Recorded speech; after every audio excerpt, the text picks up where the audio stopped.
Kalau tuan stuck dekat 30k, recommendation saya, the next target, cuba aim for 50k. 50k tu within berapa? Within 3 months, boleh tak dapat 50k? Kalau cepat dapat 50k, boleh tak 50k tu consistent pula. Consistent. Lepas tu baru pergi ke 70.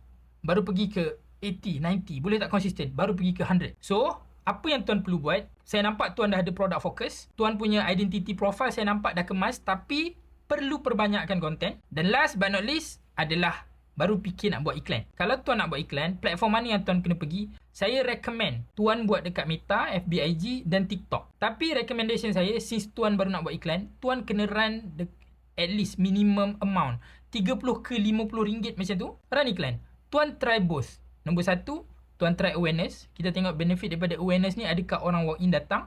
Nombor 2, tuan try conversion ataupun engagement, which is orang pergi ke WhatsApp untuk order. Dia akan cost tinggi, tapi tuan tengok adakah return tu, ROI tu worth it. Lepas tu baru tuan akan ada benchmark dan baru tuan tahu which platform yang perlu difokus.